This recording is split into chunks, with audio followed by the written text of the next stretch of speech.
இயேசு கிறிஸ்துவின் அன்புமிக்க சகோதர சகோதரிகளே, உங்கள் அனைவருக்கும் கிறிஸ்து இயேசுவின் அன்பு கலந்த வணக்கத்தை தெரிவித்துக் கொள்கின்றேன்.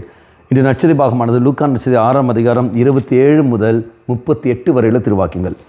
குறிப்பாக 27வது வாக்கியம், நான் சொல்வதை கேட்டுக்கொண்டிருக்கும் உங்களுக்கு கூறுகிறேன், உங்கள் பகைவரிடமும் அன்பு கூறுங்கள், உங்களை வெறுப்போருக்கு நன்மை செய்யுங்கள்.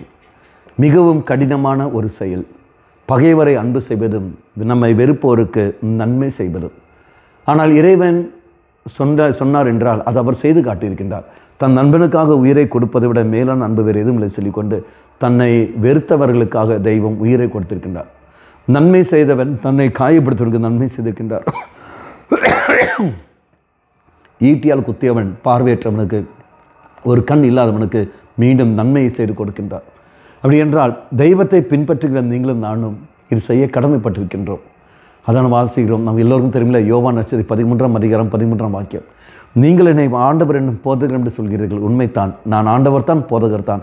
ஆண்டவரும் போதகமாரான நான் உங்கள் காலடிகளை கழுவினேன் என்றால் நீங்களும் அதே மாதிரி செய்ய கடமைப்பட்டு இருக்கிறீர்கள். நான் மன்னித்தேன் என்றால் நீங்களும் மன்னியுங்கள். நான் விட்டு கொடுத்தேன் என்றால் நீங்களும் விட்டு கொடுங்கள். நான் அன்பு செய்தேன் என்றால் நீங்களும் அன்பு செய்யுங்கள். மக்களே, இது எங்கேருந்து எனக்கு படிக்க முடியும்? எங்கேருந்து அதை ஆரம்பிக்க முடியும்? என் குடும்பத்தில், மூன்றாவது நபர் அல்ல, என் குடும்ப அங்கத்தினர்கள் இதோ பகைமை உணர்வோடு வாழ்கிறார்கள், வெறுப்பு தன்மையோடு இருக்கின்றார்கள். என் கூட பிறந்தவர்கள், என்னை பெற்றோர்கள், என் சொந்த பந்தங்கள் வெறுப்பு தன்மையோடு இருக்கிறார்கள். இதோ என் நண்பர்கள் வெறுப்பு தன்மையோடு வாழ்கிறார்கள். ஆக அந்த பகை உணர்விலிருந்து அவர்களை அன்பு செய்வோம். அந்த வெறுப்பு தன்மை, அவர் செய்கிற வெறுப்பு, அவர் காட்டுகிற வெறுப்பில் நன்மை நான் செய்து கொள்ளவும் எனக்கு சக்தி வர வேண்டும்.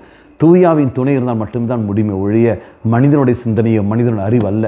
இது மனிதனால் சாதிக்காத ஒரு காரியம், ஆனால் தெய்வத்தால் மட்டுமே தான் முடியும். அப்போ நீங்களும் நான் தெய்வத்தோடு இணைந்து கொள்வோம். ஆண்டவரே, உன்னைப் போலவே நான் மாற வேண்டும், அதுக்கு எனக்கு சக்தியை தாரும் ஆண்டவரே. என்ன வந்தாலும் ஒருவேளை அவ்வாறு நான் வாழ்கிற போது, பகைவரை அன்பு செய்து வாழ்கிற பொழுது, வெறுப்பு காட்டுகிற நன்மை செய்கிற பொழுது உனக்கு கிடைச்ச சிலுவை எனக்கும் கிடைக்கும். அது சந்தோஷத்தோடு ஏற்றுக்கொள்ளமான பக்குவத்தை எனக்கு தாரும் ஆண்டவர் செல்கொண்டு மன்றாடுவோம். கண்களை மூடிக்கொள்ளுங்கள்.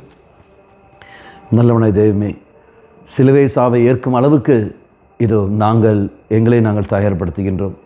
தயார்படுத்திக்கூடிய சக்தி எனக்கு தந்துள்ளோம். அம்மா மாதாவே, தெய்வ மாதாவே, எங்கள் மாதாவே, என் அன்னையே, விசேஷமாக எங்களுக்காக பரிந்து பேசும். ஆமேன்.